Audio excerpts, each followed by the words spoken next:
Well, earlier in our conversation, you shared how you start to gather information about the values and the beliefs of our clients. And I was wondering if you might share, um, again, with the listeners, how do you start to collect the information about those processes, those family processes when it comes to how do they make financial decisions, consumer finance, investments? How do you get to who is making the decisions in what different areas?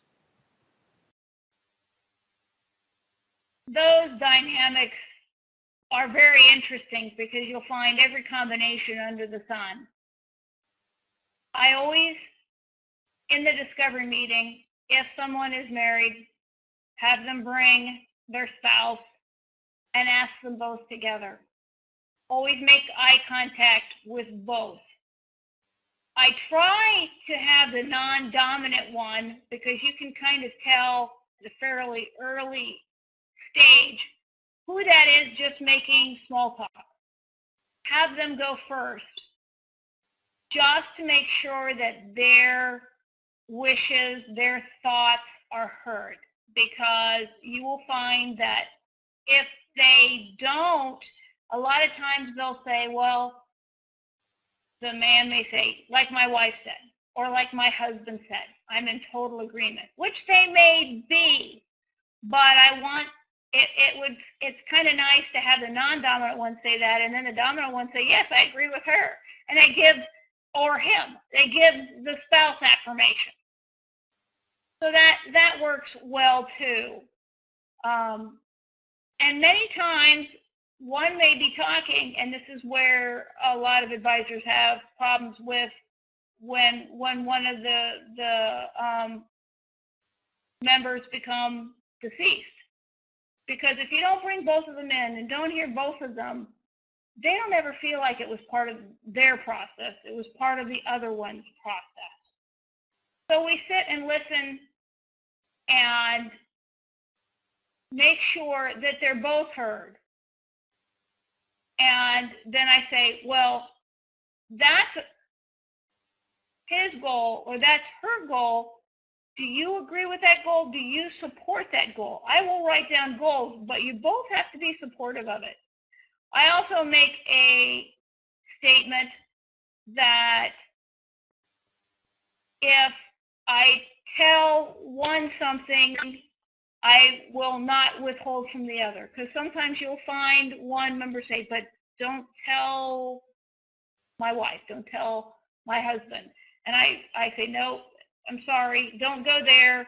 You're one and the same. If that's the case, don't tell me so. Or find somebody else.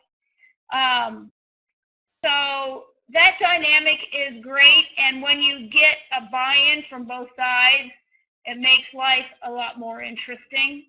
Then you can decide if, or in conversations later, who primarily is having that conversation, and just make sure that the other one, okay, we talked about this. Do you remember it? Did he talk to you about it? Did she talk to you about it? Are we in all agreement for it? Is there anything we need to know? If we're not moving forward, it's okay to discontinue it, but I just need a reason why. So the family dynamics there are very interesting, and the ones that are sometimes quiet often carry the big stick. So you need to be aware of that situation. Well, Audrey, in those meetings with the couple or the partners, I'm sure you got into situations where eventually there's some arguments or some disagreements. What do you do when you get conflicts between your two clients? It's difficult, especially at the very beginning, if you don't know the dynamics very well. As you know the dynamics better, you can sometimes sit back and determine, is this a conflict, kind of like two kids that you may have that will sort each other out if you just sit and listen? Is that the way they converse? and do problem solving. It's the arguments that don't problem solve themselves that you have to be most concerned with. Some of them, especially, I'm going off, and the older ones, if one of them has dementia, that can be a very interesting and scary situation for both the spouse and for the advisor. You need to pull in some help at that point. As far as the money goes, I try to make light and very calmly say, so if you are disagreeing, what would you like to see? Can we, maybe he would like to buy a very expensive Lamborghini, and you would be happy with a different, not so crazy kind of car. Is that the problem? What is the issue with that goal? What is the issue with that? And kind of calm it down. And if you feel interjected-wise, I have had him say, have you thought about talking to somebody about these questions? I don't want to see you, either one of you, unhappy. Is this something you might be interested in? And kind of pass it off that way. And then I've had some that just argued a little bit, and then they said, okay, that's fine. Now, that's an interesting thing altogether. Does that spouse really mean that? Or is it just tolerance? So it's like having Thanksgiving dinner with Aunt Margaret and all those interesting things too. So you have to know, the more you know them, the better it is. But there has been at least 3 instances that we knew that the marriage wasn't going to survive probably before they did. And the relationship doesn't last when they can't come together with their goals. That is kind of like the first beginning when they have totally different goals, that their lifestyles are going in different ways. So don't get in the middle of it.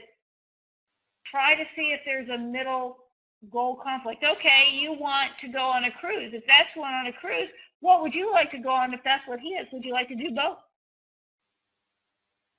Do in the middle. If not, then kindly ask, have they considered doing that? And this is where it's really nice to have some alliances with the guidance area. Well, Audrey, thank you so much for being here today. I sincerely value what you've said today. So many things that make us, that's so aligned with what we've been studying, social psychology and leadership and how we might deal with some conflict resolution. But before we end the recording, I wanted to ask you, is there any final insight, anything that you might be able to share with the listeners? I would really like to let all the advisors out there know to be true to yourself and figure out what kind of a leader do you feel comfortable with.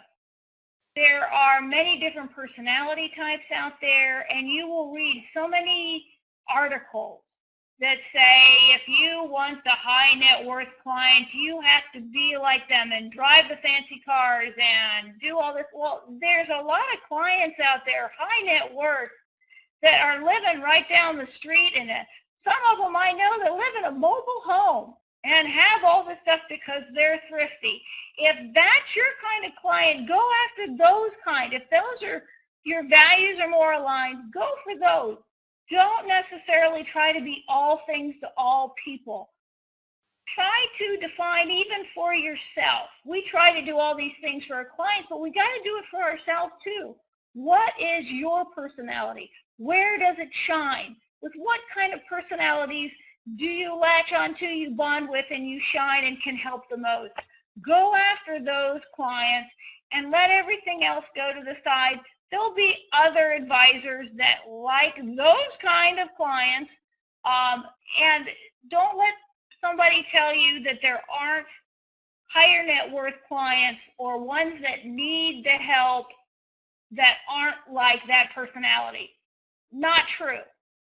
Find it, be true to yourself, be true to your clients, have fun in this occupation. And what wonderful wisdom there that you just shared with us, being true to yourself, and wow, the right clients kind of come to you. Audrey, again, thank you so much. Great interview, great time. For all the listeners, I'll be bringing this presentation to an end, and but you'll be able to go back and forth through it several times. So with that, I say goodbye to everyone. See you soon, Audrey. Goodbye. Thank you. Bye-bye.